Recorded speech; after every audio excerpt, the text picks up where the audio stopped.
presentar ya a María Dolores Ruiz Verdú. Ella es matrona, es vicedecana de la Facultad de Medicina de la Universidad de Alcalá de Henares, en Madrid. Es historiadora de la profesión, autora de varios libros.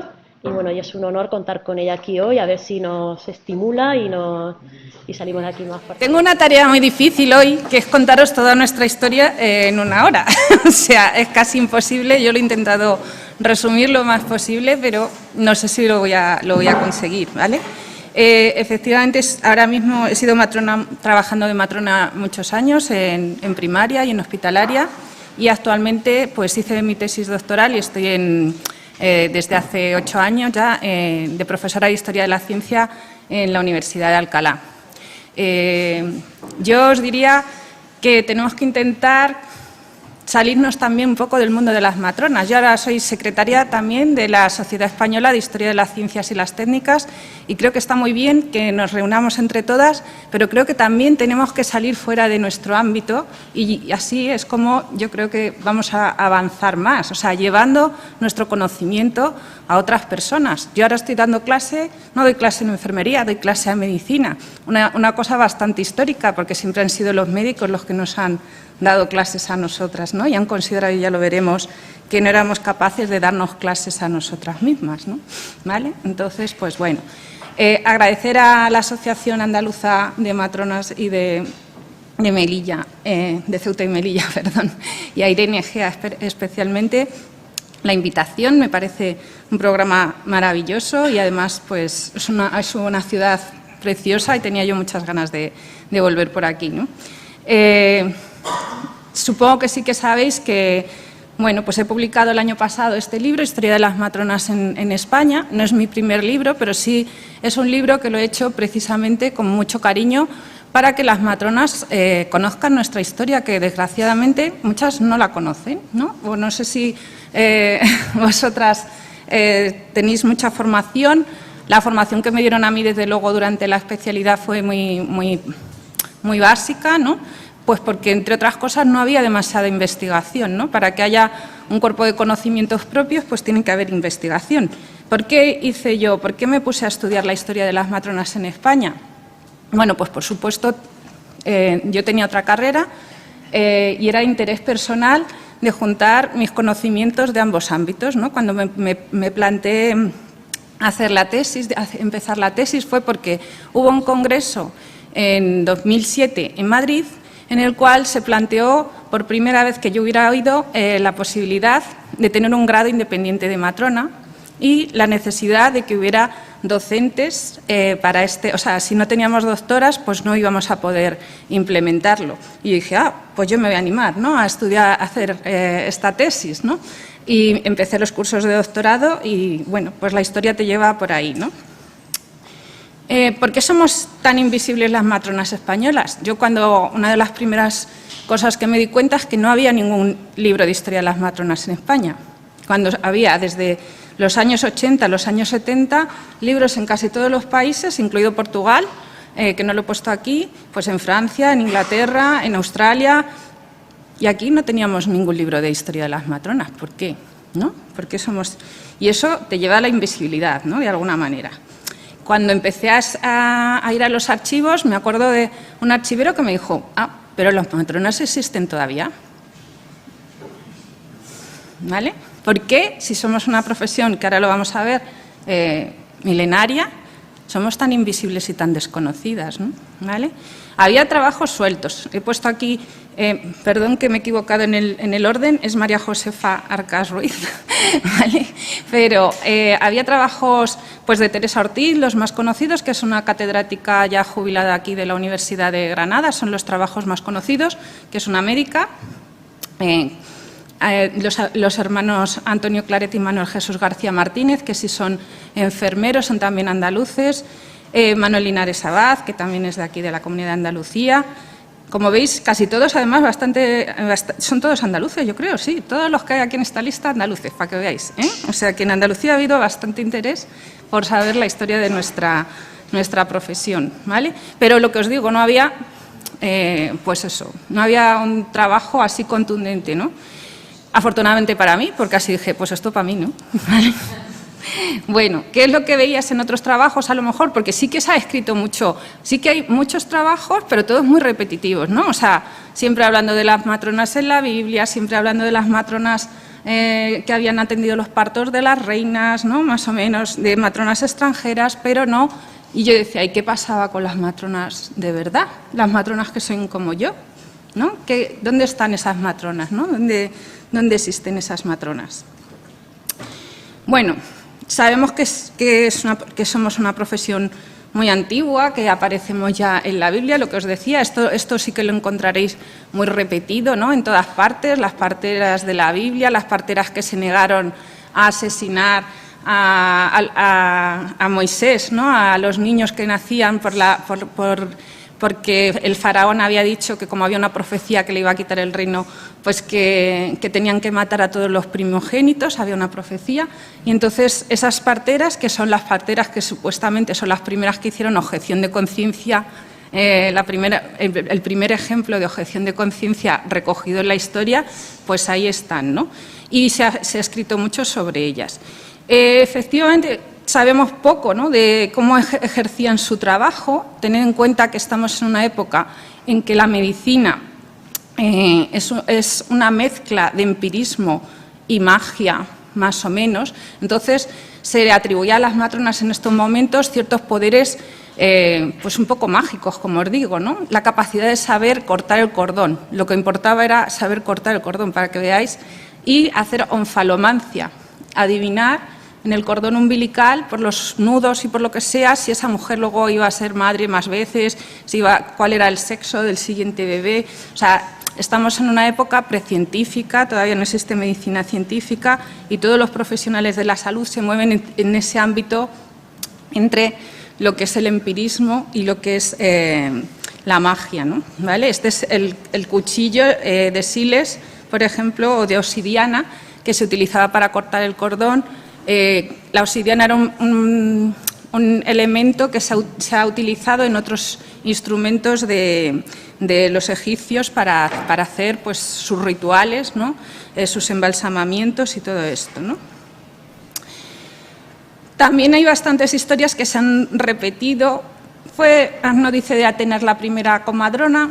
Bueno, realmente es un mito, ¿vale? Porque solo aparece una vez, ¿no? Lo que se hace en la historia para intentar recuperarla es buscar fuentes, pero para buscar fuentes, una sola fuente a veces puede estar confundida. Yo puedo escribir ahora una cosa que sea falsa y si alguien lo ve dentro de un tiempo, no por el hecho de que esté escrito quiere decir que eso sea verdad, ¿no? ¿Vale?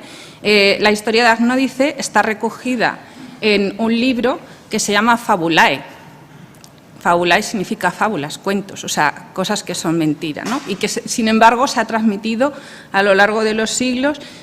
No sé si conocéis la historia de Agnódice, ¿no? Una matrona, supuestamente, bueno, una mujer que se disfraza de hombre para poder ejercer de médico, más o menos, o atender los partos. Cuando descubren que está disfrazada, bueno, no, miento, las mujeres se enteran de que es mujer y entonces la llaman porque las mujeres prefieren que las atienda una mujer que les atienda un hombre, ¿vale? Cuando descubren que tiene mucho éxito, la van a juzgar y la acusan de que está seduciendo a sus pacientes. Ella, pues, ¿qué hace? Se desnuda para demostrar que es una mujer y que no puede seducir, entre comillas, a las pacientes, pero entonces ha contravenido la ley de Atenas en esos momentos que prohibía a la mujer ejercer la medicina y la dicen que la van a asesinar. Y entonces todas las atenienses salen en lo que también se considera la primera manifestación feminista de la historia a evitar que maten a Agnódice. Esta es la historia, pero como os digo, pues realmente es un mito, o sea, realmente no existió. De lo que sí probablemente no existió, vamos, no se puede asegurar del todo, pero no solamente hay una fuente. De lo que sí podemos asegurar es que la madre de Sócrates se llamaba Fenarete y era matrona. No sé si conocéis el término mayéutica, ¿sí? Mayéutica es la estrategia utilizada por Sócrates para formar a sus estudiantes, que es haciéndole preguntas, y eso viene del nombre de la profesión de su madre, Maiae. Maiae es matrona en griego, ¿vale? O sea que fijaos qué importante, ¿no? Hemos dado el nombre a algo tan importante como la enseñanza, ¿no? De un tipo de enseñanza. También encontramos ya los primeros libros, por supuesto que va a ser una característica a partir de entonces, escritos por médicos para la formación de las matronas. O sea, eso ya estaba muy asentado, ¿no? Y encontramos que, muy importante, desde el principio, fijaos, estamos hablando de principios de nuestra era, las matronas tenían que saber leer y escribir, ¿vale? Y eso pues ha sido una característica que por un lado nos ha venido muy bien, pero por otro lado también en alguna época nuestra existencia ha hecho que fuéramos pocas también, que es uno de los grandes males de nuestra profesión todo el tiempo, ¿no? Y sobre Roma, que sabéis que Roma asumió pues toda la cultura griega, ¿no? Bueno, pues lo que encontramos son sobre todo fuentes epigráficas, inscripciones en las tumbas, ¿vale? Sobre matronas que ejercieron. Normalmente las matronas no eran gente de un nivel un nivel social muy elevado, eran incluso libertas, ¿no? Mujeres que habían sido esclavas y que habían conseguido la libertad. Y en el puerto de Ostia pues se encontró, por ejemplo, este bajorrelieve en el cual una mujer está atendiendo, era Escribonia Átice, que es una matrona que estuvo trabajando allí en Ostia, ¿no? Y entonces fue capaz de reunir suficiente dinero para pagar su tumba y la de su marido, ¿vale? Encontramos ya a lo largo de la historia ciertas características que no son las de las mujeres normales, sin ser nobles ni sin ser ricas, ¿entendéis? Porque había, por supuesto, muchas diferencias entre unas mujeres según su clase social.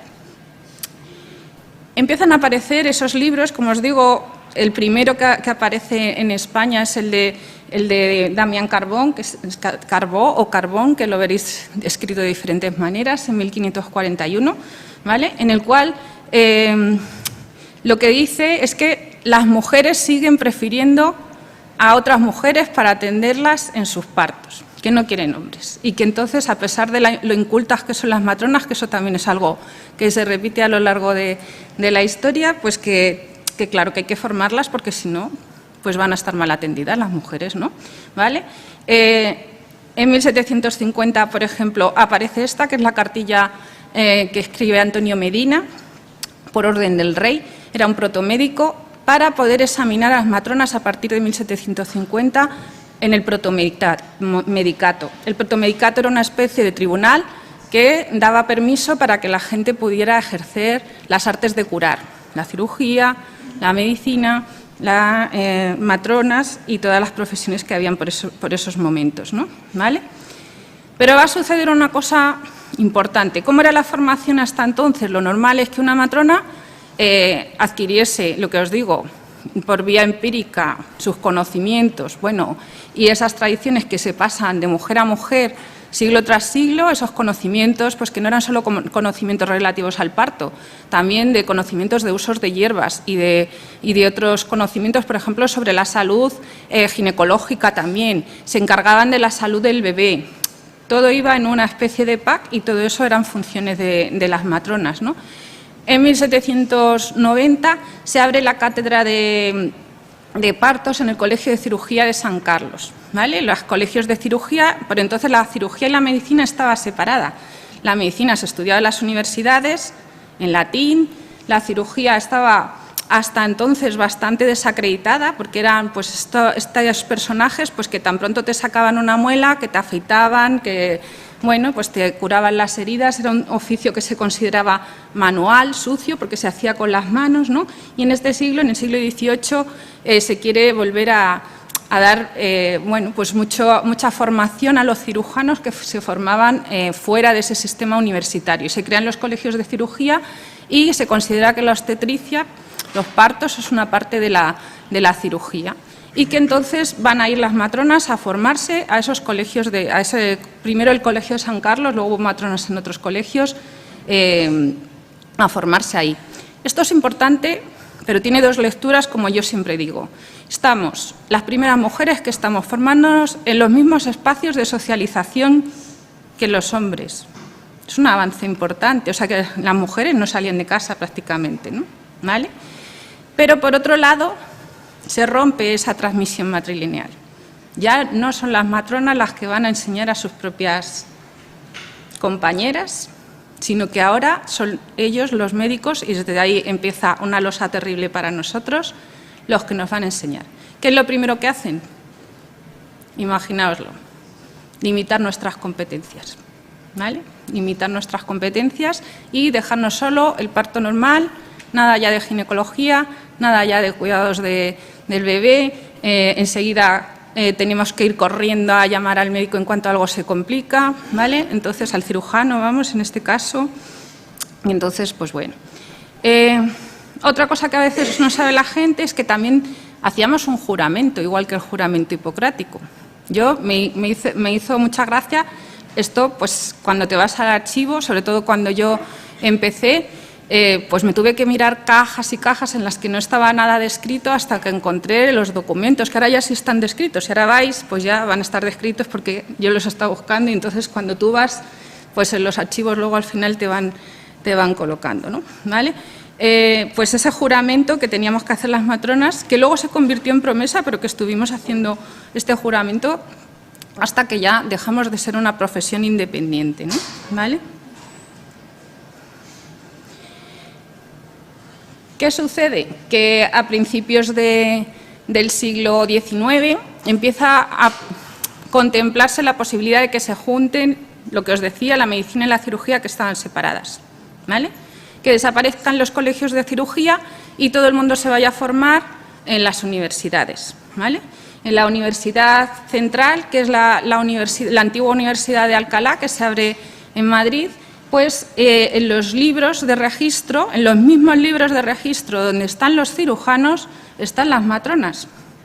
Hay listas de matronas, no he conseguido subir una de las imágenes para que la vierais, no sé qué le pasaba, pero estamos ahí en la universidad. Somos las primeras mujeres que estamos matriculadas en la universidad.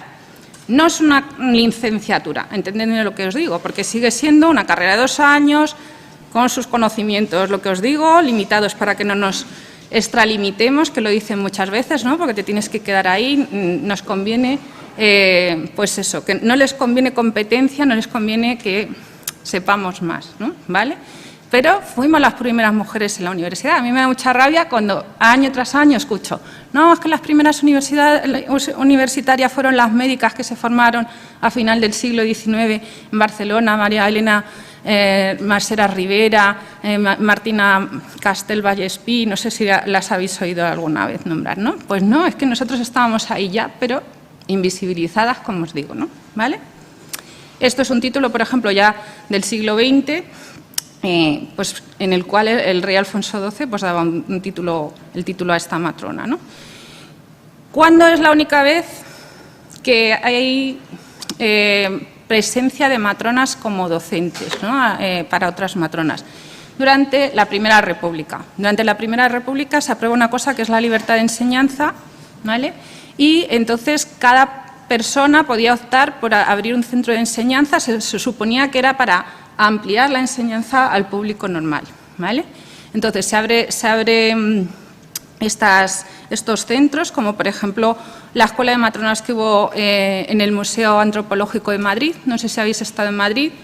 Según salís de la estación de Atocha, justo enfrente pues hay un museo muy grande que era de Pedro González de Velasco, que es este señor que sale ahí, y que monta una escuela especial de matronas en la cual va a dar clase Pilar Jauregui. Esto lo estudió en primer lugar Teresa Ortiz.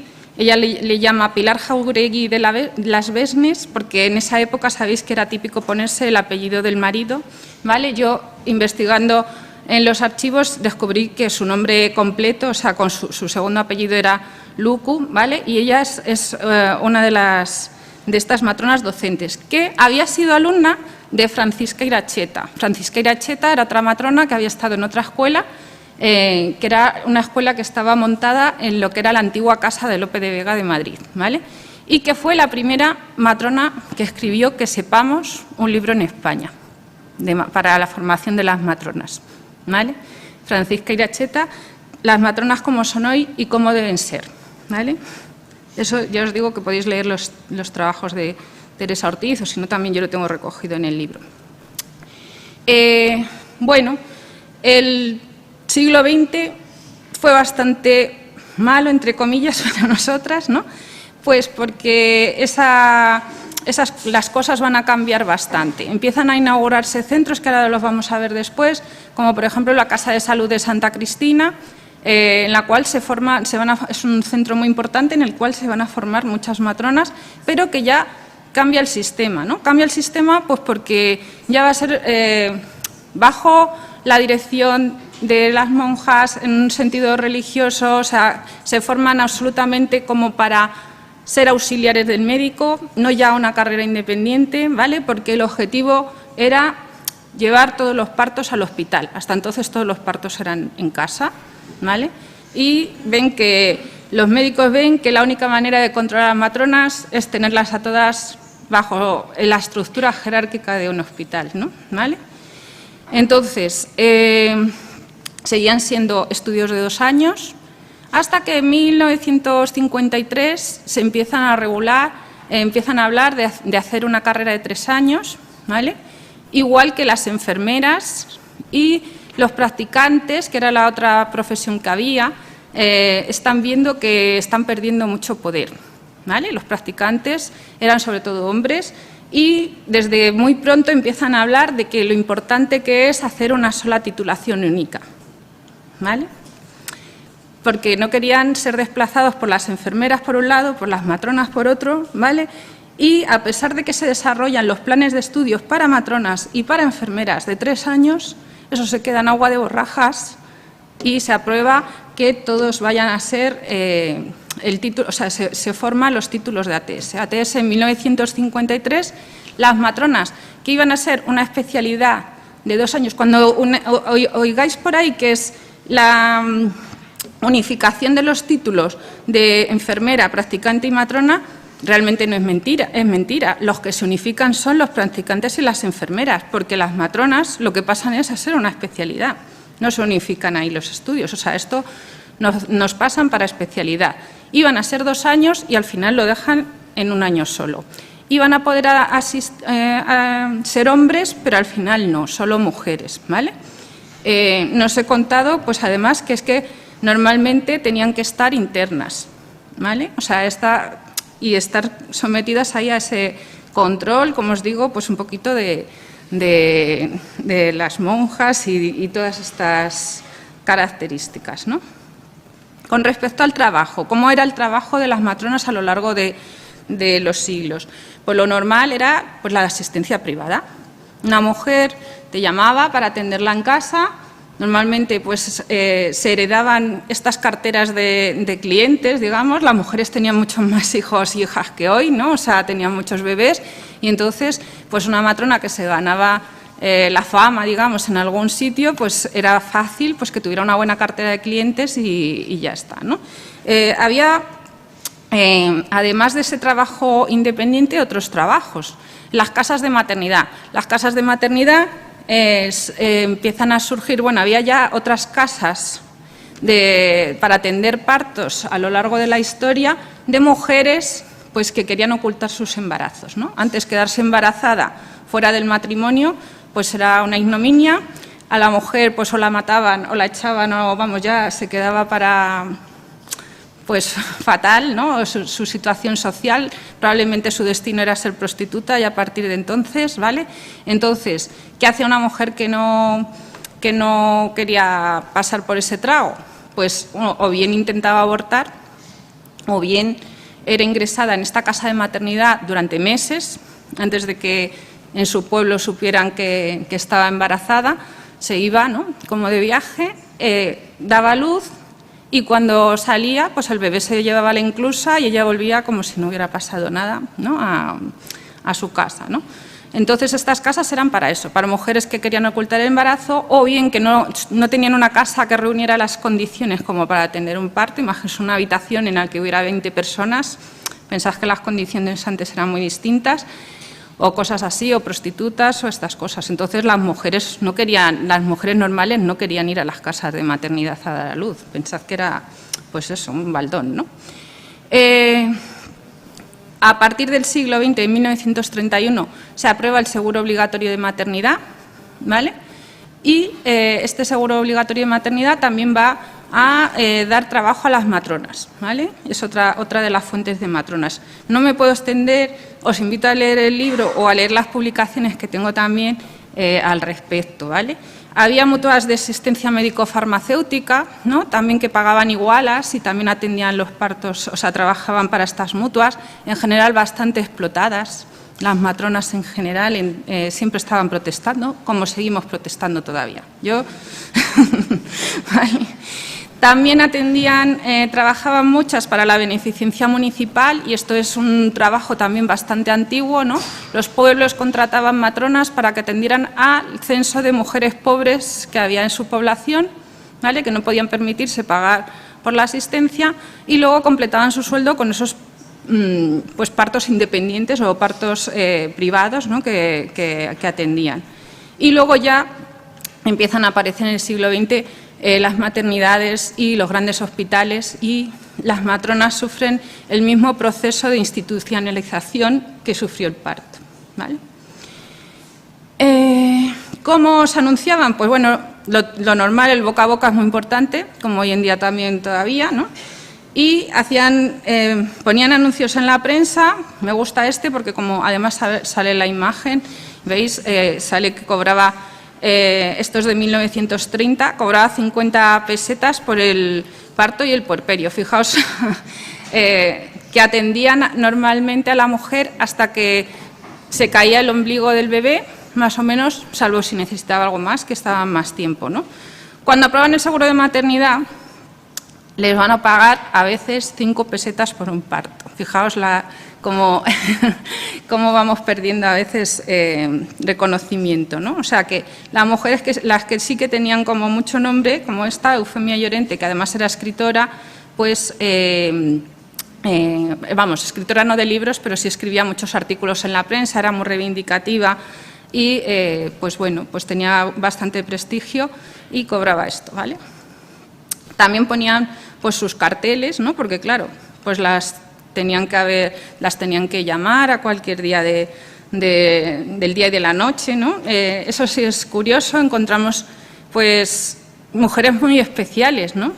Las mujeres no podían salir a la calle en la antigüedad sin la compañía de un marido a ciertas horas y las matronas sí, ¿vale? O con otra persona que no fuera su marido, ¿vale? Tenían su consulta, ¿veis? O ponían carteles grandes en las paredes de los edificios, ¿veis? Por ejemplo, que es... Además, pues son los antecedentes, hay muchas matronas que se dedican a esto, masajistas, que eran las antiguas fisioterapeutas, que también se llamaban amasadoras. Esta mujer es muy curiosa y ya os contaré, bueno, a ver si me da tiempo. Bueno, he puesto aquí unos cuantos nombres de matronas por si acaso tenéis interés. Es muy difícil a veces encontrar la información, ¿no? sobre las matronas, a veces hay que buscar y aún así pues no es sencillo, ¿no? ¿Vale? Entonces os apunto aquí unos cuantos nombres por si tenéis interés ir investigando, pero vamos, que había muchísimas matronas aquí en Granada. Tengo una lista impresionante. Si alguna vez eso ya hablaremos, ¿vale? Y podemos mirar. No sé cuántas matronas sois en Granada ahora mismo. ¿Lo sabéis? ¿No sabéis cuántas matronas sois en Granada? ¿Y cuántas matronas somos en España? Qué terrible, ¿eh? Que no sepamos ni siquiera esto, ¿no? Es algo que yo creo que nos tiene que hacer pensar. Vale.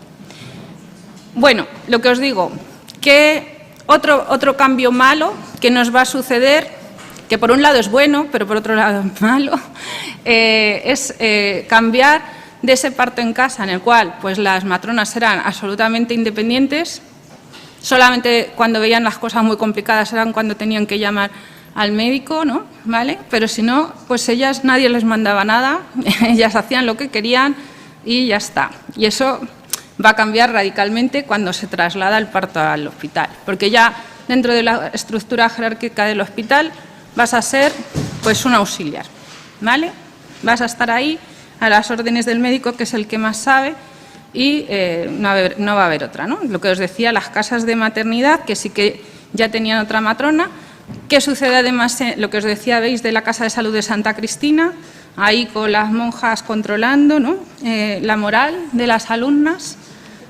Y luego ya, pues las grandes residencias del franquismo, ¿no?, de la parte de la última parte del franquismo, que se abren muchas residencias, por ejemplo está la Paz de Madrid, pero en casi todas las provincias importantes hubo una residencia, supongo que aquí el Hospital Virgen de las Nieves sería lo mejor de esta época, ¿no?, de los años 60-70 más o menos, que hubo un plan de instalaciones sanitarias por parte del franquismo y tendió hacia grandes hospitales, ¿no?, ¿vale? En vez de pequeñas maternidades, pues esta era la maternidad de la Paz.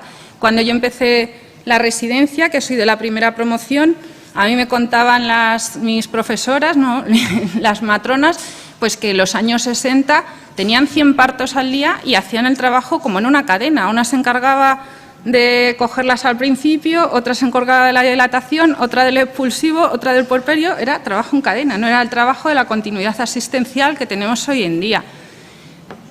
Un poco triste. Otro problema que hemos tenido, bueno, al principio, ¿por qué las mujeres nos encargábamos de la atención a los partos? Pues porque las mujeres éramos consideradas bastante inferior al varón a lo largo de toda la historia, incluso pues éramos consideradas como que estábamos impuras de alguna manera y nadie quería encargarse de nuestra salud, ¿vale? Entonces, al principio, por eso fuimos las mujeres las que nos encargábamos de la salud de otras mujeres. Pero eso va a ir cambiando con el paso del tiempo, empiezan a aparecer más profesionales, más cirujanos, cada vez más cirujanos, y entonces, bueno, que ven que tienen poco trabajo y dicen, oye, pues que las mujeres pues paren, claro, es la mitad de la población, paren muchísimos hijos, esto es un trabajo, ¿vale? Sobre todo, ¿de dónde creéis que fue el primer trabajo que nos expulsaron? Llama a la comadrona. Nos expulsan del trabajo de las reinas, por ejemplo, de parteras de las reinas, ¿no? ¿Vale? Porque ahí pues ganaban muchísimos privilegios, ganaban bastante dinero, incluso hay matronas pues que colocaban a sus hijos luego muy bien, pues por enchufe, ¿no?, con la reina, y entonces ese va a ser el primer puesto en el cual nos expulsan, ¿no? ¿Vale? Lo siguiente, las ricas, las que pagan bien, ¿vale? Y lo que os decía, cuando abren la cátedra esta de partos en los colegios de cirugía, el destino de esas matronas formadas era para las mujeres pobres, ¿vale? Ese era el destino que nos tenían buscado. Las cosas van a cambiar mucho con la presencia de los hombres en los partos, por supuesto esto está muy estudiado, empiezan a intervenir mucho más, empiezan a descubrir y utilizar instrumentos que los va a diferenciar un poco, porque claro, si lo pensáis, un parto normal, pues para ellos no era nada heroico, ¿vale?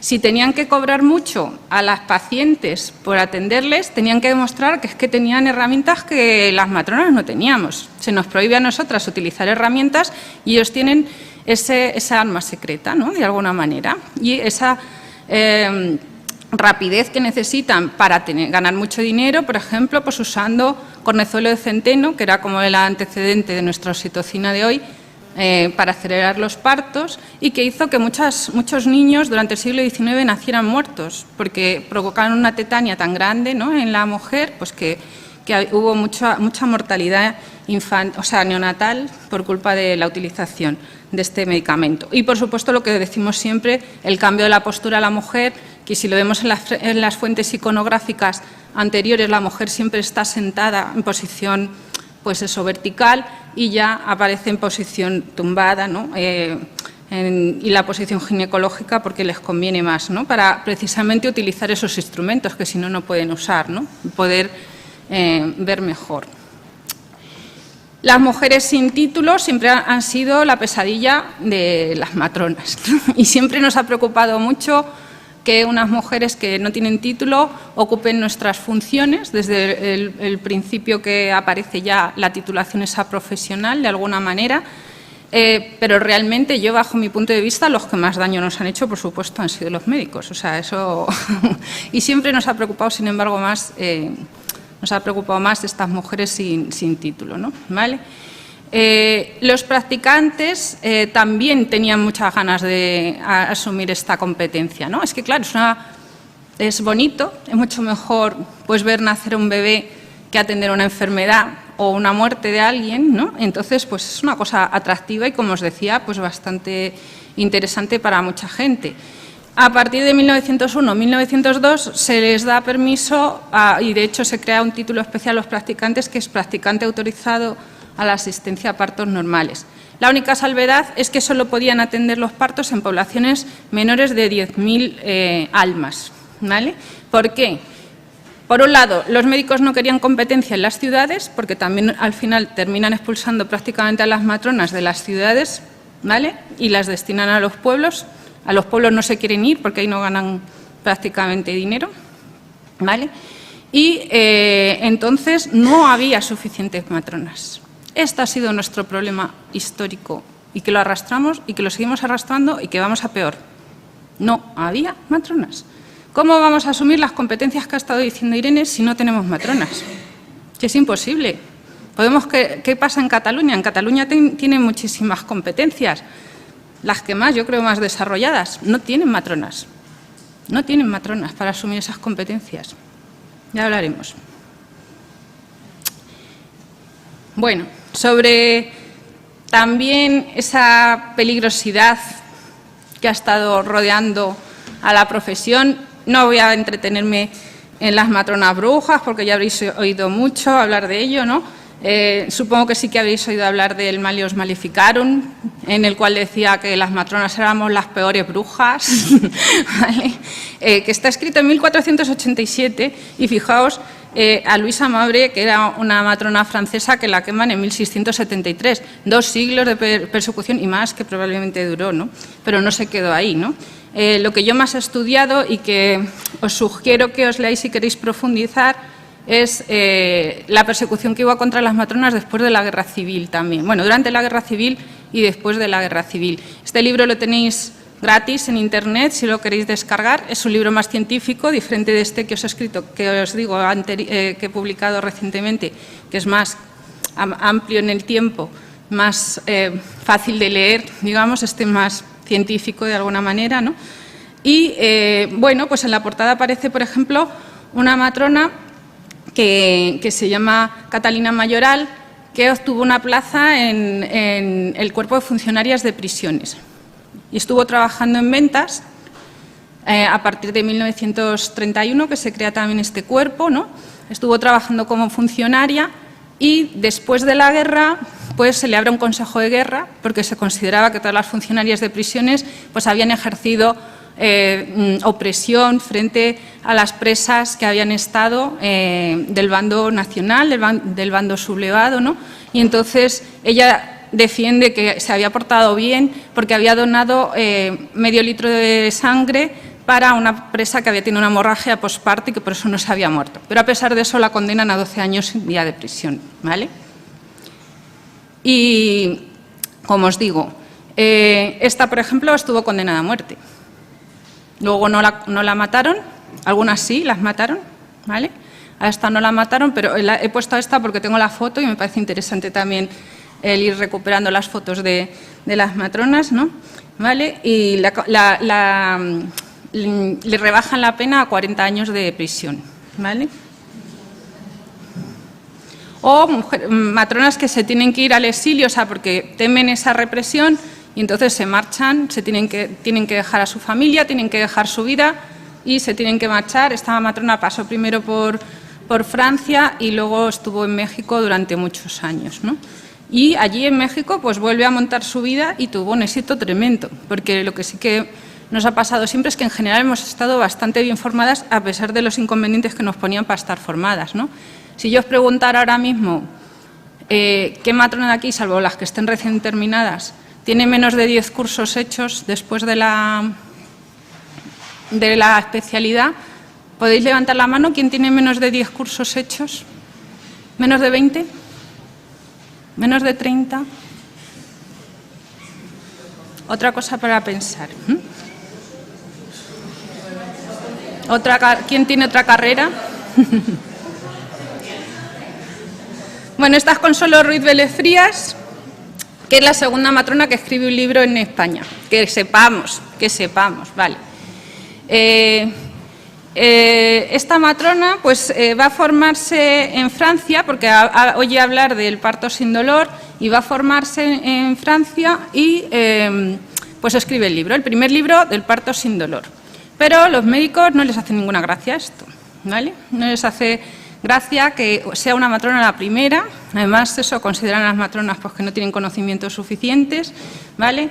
Y la empiezan a expulsar. Espera un momento, mi bolso estaba ahí, que quería leer un parrafito antes.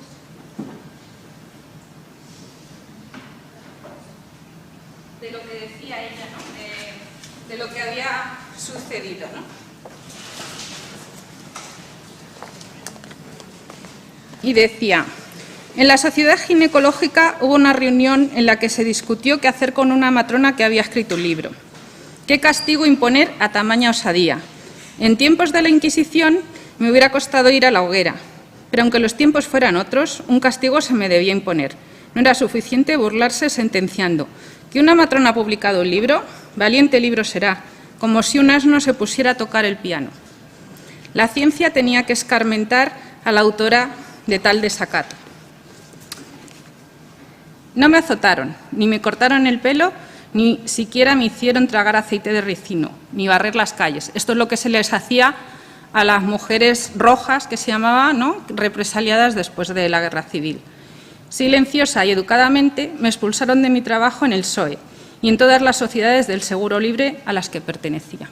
Y al final se quedó sin trabajo, la dejan sin recursos y encima le abren un expediente, le reactivan un expediente que tenía en el Tribunal de Represión de la Masonería y el Comunismo. Y os estoy hablando ya de los años 60 y se tiene que marchar del país para no ir a la cárcel, en una época tan tardía.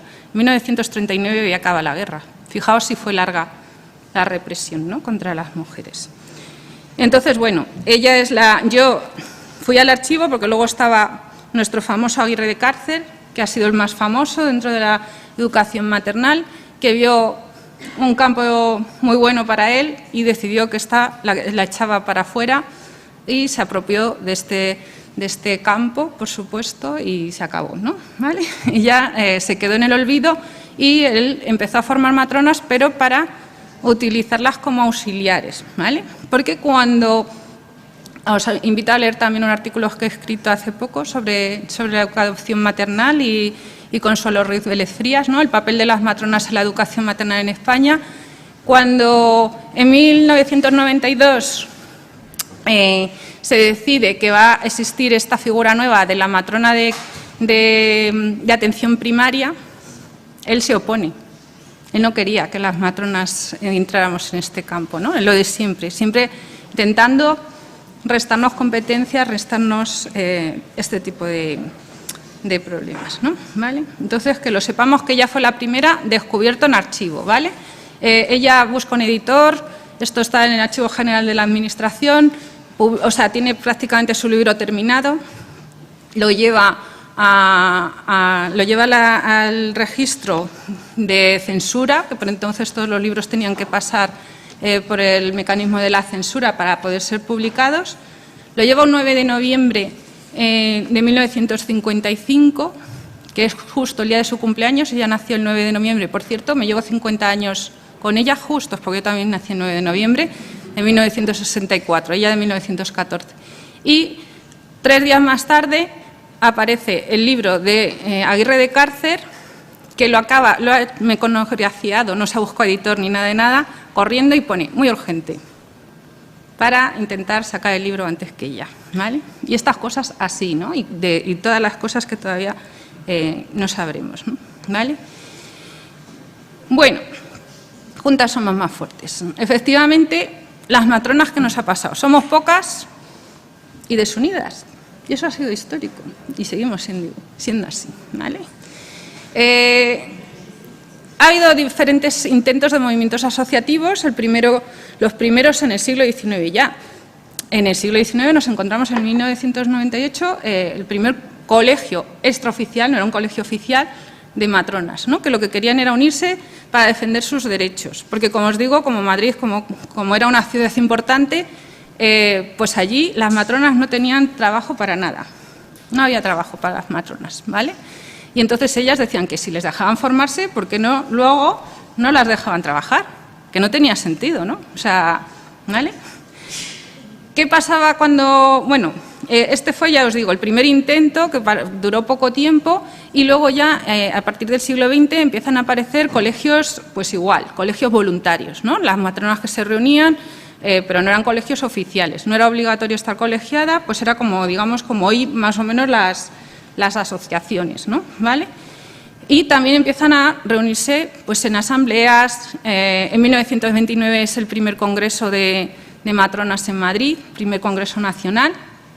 ¿Y qué temas estaban hablando? Intrusismo, necesidad de unión, falta de matronas, mejoras de condiciones económicas, posibilidad de dispensación. ¿A qué os suena esto?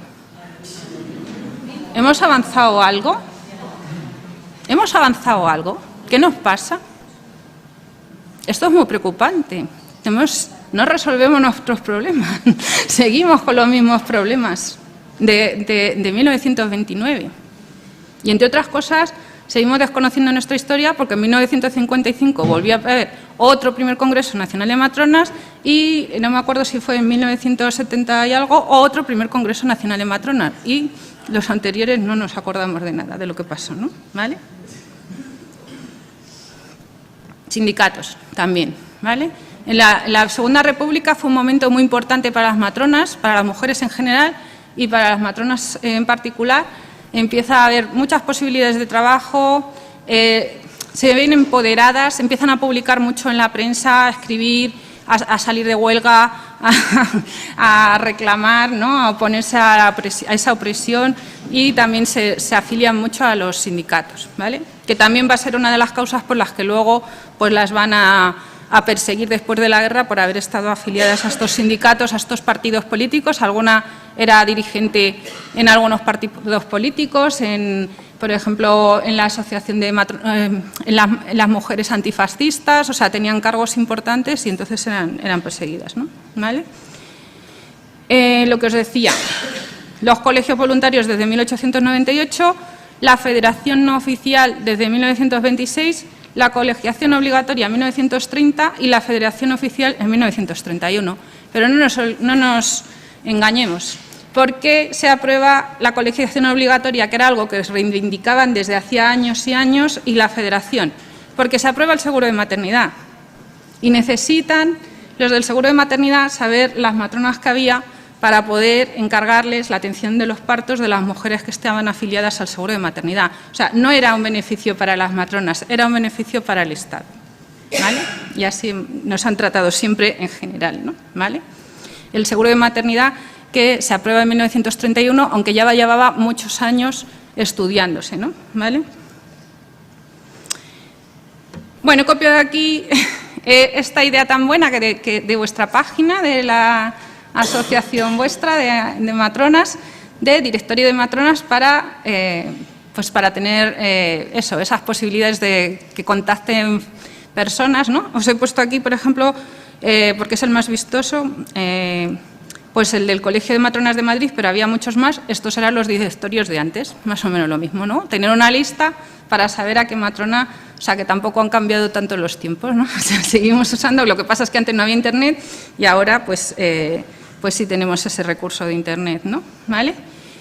Con respecto al Colegio de Matronas de Granada, bueno, hay algún trabajo hecho, como os decía antes, de María José Arcas Ruiz y de compañeras de aquí de Granada, ¿vale? Pero, bueno, yo lo que he encontrado es que en 1931, y sigo investigando, la presidenta era Antonia Berruezo y la vocal primera era Francisca Guindos, ¿vale? Pero sigo, como os digo, investigando. Hay una parte de la documentación del Colegio de Matronas de Granada aquí en el archivo de la universidad, pero desgraciadamente se ha perdido parte de esa documentación, ¿vale? Esta documentación se entregó aquí a la Facultad de Medicina, al área de Historia de la Ciencia. La entregó, según dicen aquí, la familia Arcas Ruiz, ¿vale? Y esto es lo que pone en la página web del archivo. Hemos detectado la pérdida de varios libros señalados en un inventario aparecido en la publicación Fuentes del Archivo Histórico del Colegio Oficial de Matronas de Granada, de María Josefa Arcas. Los libros desaparecidos son los siguientes, los más importantes. Lo que queda son las fichas, que también está bien, pero con eso no sacamos historia. Sabemos quiénes estarían colegiadas, pero nada más. Y los libros, que es lo más importante, se han perdido. Dicen que porque fue el traslado desde que cerraron la antigua Facultad de Medicina al traslado a esta facultad, entonces cedieron eso y que en ese traslado se debieron de perder. Cuando hay una pérdida, normalmente se pierde un libro, pero no se pierden todos los libros. ¿Dónde están estos libros? ¿En casa de quién?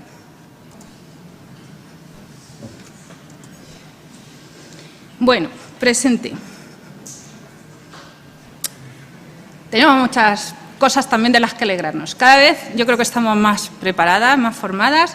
Tenemos matronas escritoras, como aquí nuestra compañera Ascensión, pues como Nazaret, como Laia Casadeval, cada vez hay más que nos vamos lanzando. Parece mentira que hayamos tenido que esperar hasta el siglo XXI prácticamente. Ha habido alguna antes también, ¿vale? Pero así de manera más generalizada, pues es ahora, digamos, que estamos en este momento. ¿Por qué? Porque tenemos una muy buena formación, ¿vale? Y entonces ya no tenemos tanto miedo, ¿no? ¿Vale? Bueno, yo creo que es que se me ha saltado a esperar, perdonad. ¿Qué es lo que tenemos ahora, no? Tenemos las unidades docentes multiprofesionales. ¿Vosotros pensáis que alguna matrona va a ser jefa alguna vez de una unidad docente multiprofesional? Son preguntas que os hago. Tenemos la posibilidad de hacer el doctorado, ¿no? Tras la especialidad. Pero yo, sinceramente, no veo que tengamos la formación suficiente en investigación para poder hacer el doctorado.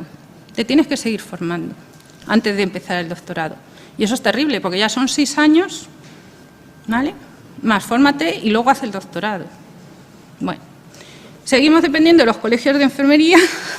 En algunos hay vocales y en otros no. En Madrid yo creo que no hay vocal. Aquí sí que tenéis vocal en el colegio de... ¿Vale? Esto va dependiendo... Pues, claro, las matronas somos pocas. Y a veces lo siento en el alma, pero a veces el intrusismo viene de nuestras propias compañeras. Yo no tengo nada en contra de las enfermeras, porque siempre lo digo, soy enfermera y mi hija es enfermera y no es matrona. O sea que yo quiero la enfermería también, pero es un hándicap, ¿vale? Es un hándicap. Porque ante un colectivo más grande y otro más pequeño, ¿quién va a poder dentro de un colegio de enfermería? Sinceramente, o un sindicato. Va a poder más el colectivo grande, es lo normal. Las asociaciones científicas, pues tenemos dos. Por un lado la FAME y por otro la Asociación Nacional, que a veces asumen cosas que no son de las asociaciones. Las asociaciones son científicas, son para organizar este tipo de eventos, pero no son para las reivindicaciones profesionales. Eso tienen que ser los sindicatos o tienen que ser los colegios, ¿vale? 2 congresos anuales. ¿Cómo aumentar nuestro conocimiento en 6 meses para poder hacer 2 congresos anuales, ¿no? No son muy repetitivos, son necesarios 2 congresos anuales. Yo en las sociedades científicas en las que estoy, como os digo, soy secretaria de la Sociedad Española de Historia de las Ciencias y las Técnicas y estoy en otras sociedades, los congresos son cada 3 años, porque en un año no da tiempo a que crezca el conocimiento lo suficiente para poder hacer congresos todos los años o a veces cada 6 meses, ¿no? Un sindicato de matronas y algunas secciones también, que esto pues está creciendo ahora. Matronas docentes dispersas por las universidades. Creo que no hay ninguna catedrática matrona, ¿vale? Y las campañas de visibilización que hacemos, ¿no? Más o menos, bueno, algunas cosas más. Y yo me pregunto, ¿esto es suficiente? Ayer me fui de excursión a los Cahorros del Monachil, ¿vale? Entonces, precioso, os lo recomiendo, maravilloso. Granada es que a mí me tiene enamorada. Y coincido con gente que era de Torrejón, ¿no? que ahora vive por aquí, por Andalucía, y yo les digo, anda, pues yo estuve de matrona en Torrejón muchos años. Y una niña de 10 años me dice, ¿y qué es una matrona? ¿Cómo es posible que no sepa la gente? O sea, toda esa invisibilidad, ¿no? A lo mejor eso nos estamos equivocando. Mi propuesta es que vayamos a los colegios, no hablarles ya de educación sexual, que está muy bien que lo hagamos, pero que vayamos sistemáticamente, en una campaña, salir un día está muy bonito y nos gusta mucho con los paraguas o con lo que sea rosa que llevemos ese día, pero eso es un día y ya sabéis cómo es el consumo tan rápido de la información que tenemos, lo vemos, ¡ay, qué bonito, me gusta! Ya está, al día siguiente otra cosa, ¿vale? Tenemos que ir a los colegios a explicar lo que es nuestra profesión, que los niños y las niñas sepan lo que es ser una matrona. No puede ser que una niña de 10 años no sepa lo que es una matrona. Ahí estamos fallando. Y eso lo tendríamos que hacer. Yo creo que lo tendrían que asumir, lo podían asumir las asociaciones, pero no como una campaña, a la hora la campaña que dura 2 meses. No, todos los años, todos los colegios que sepan lo que somos. Es la única forma, yo creo, de que dejemos de ser invisibles, ¿no? Yo creo que es así. Os invito a que toméis este guante que os he hecho, ¿no? y que yo creo que cuando se ha intentado hacer una campaña, por ejemplo, reciclaje, ¿sobre qué gente se ha trabajado? Se ha trabajado en las casas, en los colegios con los niños y las niñas, para que ellos hicieran el cambio en sus casas, y se ha conseguido. O sea, habrá gente que no recicle nada, pero se ha conseguido. Ese es yo creo que es un paso importante que tenemos que dar, ¿vale? Y lo que os decía, las preguntas que tenía. ¿Sabemos el número real de matronas en España? Esto me parece terrible. A lo mejor con el informe que ha dicho Irene que van a hacer, a lo mejor podemos averiguarlo, pero si no sabéis ni las matronas que estéis en Granada. Me acabáis de decir. Es que es mucho sobre lo que reflexionar, ¿no? ¿Vale? Los informes de las asociaciones dicen que la ratio de matronas es muy inferior, ¿vale? O sea, estamos todos de acuerdo en que hay muy pocas matronas, ¿no? Y pocas matronas habrá que ver, porque hay muchas que están trabajando enfermeras. Yo tengo, creo que son 5 doctorandas ahora mismo matronas y 3 están trabajando de enfermeras. Y eso es una muestra pequeña, pero eso es mi realidad, es lo que yo estoy viendo. De 5, 3. 3 de enfermera, 2 de matrona. Intrusismo de todo tipo, por supuesto, porque somos pocas. Si siempre es lo mismo. Si fuéramos más, pues a lo mejor el intrusismo es menos, ¿no? ¿Vale? Un 6% de hombres matronas ocupando en muchos casos puestos de responsabilidad, que esto es otra cosa que también a mí, a ver, no tengo nada tampoco en contra de los hombres, aquí está mi marido y le quiero muchísimo, pero ojo, que es que no tiene sentido, o sea, no tiene sentido que sean en una profesión tan minoritarios y ocupando los puestos. Ahora mismo creo que el vicepresidente de la FAME es un hombre. Normalmente el vicepresidente va a ser el siguiente presidente. Ahí lo dejo. En ocasiones, menos sueldo que las enfermeras generalistas. ¿Qué sucede en Madrid? Se están intentando arreglar las cosas, pero ha habido una gran revolución también, porque cuando han cambiado un sistema de remuneración por cartilla, por no sé qué, por familias, por tal, las matronas estaban cobrando menos que las enfermeras generalistas. ¿Esto es posible después de 2 años más de formación? ¿Pero qué nos pasa? ¿Qué nos pasa?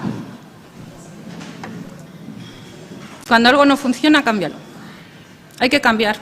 No podemos seguir haciendo lo mismo. No sé cómo, pero tenemos que cambiar. Y ahí también os dejo el guante. Hay que hacer otras cosas, ¿vale? Con todo esto del máster, sabéis que se ha montado un jaleo muy importante en Cataluña y se ha creado este grupo que se llama Llevadores per el Canvi, o sea, que quieren que las cosas empiecen a cambiar. Como os digo, allí tienen muchas competencias, pero muy pocas matronas. Están viendo pues que no tienen forma de cubrir esos puestos, ¿no? ¿Vale? 2030. Se va a jubilar la última promoción del sistema antiguo de antes de que fuera LEIR, ¿no? Antes de que fuera LEIR había una promoción de matronas cada año. Ahora son cada 2 años. Cada año. En Madrid solamente cada año se formaban como unas 150 matronas. ¿Cuántas se forman ahora? 50, 60 como mucho. No lo sé, creo que no. Últimamente 40 y tantas, yo creo, ¿vale? ¿Qué nos va a pasar? Es terrible el panorama. Es terrible porque además luego tenemos el gap de esos años, desde que se cerraron las escuelas en 1987 hasta que salió la primera promoción, 1996, que soy yo y mis compañeras, en las que no hubo matronas encima, ¿vale? ¿Qué me encontré yo cuando había recién llegada de ese espacio inexistente de promociones, muchas matronas trabajando en muchos sitios, pero por el mismo salario de mierda, ¿no? Entre comillas, ¿vale? Yo dije, cuando yo empecé a trabajar, nada de hacer guardias pagadas, nada de hacer guardias, huelga y que nos suban el sueldo y que esto se consolide para que esto sirva para el futuro. Nadie me hizo caso. Siguieron cobrando sus guardias cuando ya les convenía. ¿Qué pasó? Se acabó la sequía de guardias y volvemos a estar igual que estábamos antes. No conseguimos en ese momento histórico una cosa muy importante, ¿no? ¿Vale? Que era haber consolidado, haber hecho presión y haber consolidado mejoras para la profesión, que nos hubieran pagado la especialidad. Bien pagada, no 4 pesetas. ¿Vale? Ser poca siempre ha sido nuestra debilidad y ya vemos que esto va a seguir a peor. Amenazas ser sustituidas por otras profesiones, ¿no? En concreto, las enfermeras especialistas en salud familiar y comunitaria. Decías que no había matronas en los centros de primaria, que nosotras mismas preferimos ir al hospital. Lo mismo que pasó cuando empiezan a abrir estas residencias grandes que os digo del franquismo, La Paz tal. ¿Por qué? Pues porque, claro, el trabajo de una matrona en la comunidad es mucho más sacrificado. Antes que las matronas de atención y asistencia pública domiciliaria, que se llamaba, pues tenían que estar pendientes las 24 horas del día, no tenían vacaciones, bueno, que las pagaban muy poco y encima en los hospitales empiezan a pagarlas mucho más. Una estrategia para limpiar a las matronas de los sitios que no fueran los hospitales. Pues todas se quisieron ir al hospital, ¿vale? Esto está pasando ahora también. Si nos vamos de primaria, pues nos van a sustituir las enfermeras especialistas. Y lo siento, cuando me meto un poco con los colegios, es que un colegio no puede permitir que en un programa de otra especialidad aparezca esto que son nuestras competencias. Promover la salud sexual y reproductiva, esto es el programa de las especialistas en atención comunitaria, ¿no? Promover la salud sexual y reproductiva en hombres y mujeres, intervenir en programas de atención salud sexual y reproductiva, promover la salud durante el embarazo, parto y puerperio, promover el hombre en sus etapas climatéricas, potenciar la prevención del cáncer genital, detectar situaciones de violencia de género, prevenir, detectar intervenciones de problemas de salud de las mujeres. Todo esto no son nuestras competencias y las tiene en su programa formativo. En cuanto empiecen a faltar matronas, bastantes matronas, todas vamos a ir al hospital, como pasó, como os digo, en 1994, cuando yo llegué a La Paz, las matronas que estaban en las unidades de puerperio patológico, las matronas que estaban en las plantas, todas las bajaron al paritorio, porque es el único sitio donde supuestamente no somos posiblemente reemplazadas, ¿no? ¿Vale? Pues es que en Madrid, a las matronas y que nos lo diga María Jesús que está aquí, a las matronas que están en primaria ya han dejado de ser matronas de equipo y ahora se las llama enfermeras especialistas. Uy, ¿qué me pasó? Ya estoy terminando. Bueno, esta es mi apuesta. Tenemos que apostar, lo primero, por la investigación, muy importante. Con el sistema de formación ahora, ya os digo que la investigación o la haces en tus horas libres o es muy complicado. O sea, y en tus horas libres, pues no puede ser, ¿vale? Hay que apostar por las casas de nacimiento, a ver cómo lo hacemos, por el trabajo independiente, no solo por otro de los problemas que hemos tenido, y que es lógico, es que siempre hemos querido un trabajo del Estado, pero eso, claro, pues nos estamos quejando de que otras personas hacen las fisioterapeutas, hacen solo pélvico, hacen no sé qué, vamos, que además debería ser un trabajo conjunto, no tiene por qué ser excluyente, ¿no? Hacen preparación al parto. Pues porque no hay matronas que hay suficientes para trabajar de manera independiente. Y hay muchas mujeres que sí que están dispuestas a pagar por una asistencia más personalizada. Y a lo mejor nos estamos perdiendo eso, ¿vale? El grado independiente de matrona yo creo que es importante. Ya hemos dicho, ¿quién no hace cursos después? ¿Quién no se queda con la sensación de que todavía tenemos muchísimo que aprender? Y ya os digo, no es por que sea malo tampoco tener la doble vía, ¿no? O sea, puede ser una especialidad y puede ser una carrera independiente, las dos cosas, ¿por qué no? Quien elija una cosa y quien elija otra, como sucede en otros países. Y entonces, con ese grado independiente, a lo mejor sí tenemos posibilidad de reemplazo. Con el sistema de residencia nos vamos a quedar en pañales dentro de 2 días. ¿Vale? Un colegio independiente de matronas también, lógicamente, para llorar y escribir nuestra historia y que no se la apropien otros como también a veces quieren hacer, ¿no? ¿Vale? Y bueno, pues que eso, que necesitamos más matronas, que muchas gracias por haberme invitado, porque además me he podido dar el lujo de ver mi libro en el escaparate que tiene la tienda oficial de la Alhambra de Granada, en la calle Reyes Católicos número 40, que lleva meses ahí, que me han dicho que ha sido, yo no lo sé, porque la editorial siempre te engaña, ¿verdad, Choni? Siempre te dicen que te venden menos libros y además te pagan una miseria, o sea, no cobras ni un euro por cada ejemplar vendido, pero mi objetivo es que la historia nuestra la conozcan las matronas, más que... Y entonces, bueno, pues me ha dicho que han vendido muchísimos libros y que viene la gente contándole historias muy bonitas, ¿no? De por qué compran el libro, de que si es para su familiar, que era antigua matrona, que no sé qué, o niñas que quieren ser matronas. Y entonces, pues bueno, me mandó esta foto en febrero una amiga que estuvo aquí en Granada y me dijo, que tu libro está en el escaparate. Y yo dije, ¡ay, qué rabia que no puedo verlo! Y ahora, pues sigue en el escaparate, lleva meses en el escaparate y bueno, pues gracias a Irene y a la asociación pues he podido venir a verlo. Bueno, hubiera venido también, ¿no? Y muchas gracias, me pasé un pelín, pero...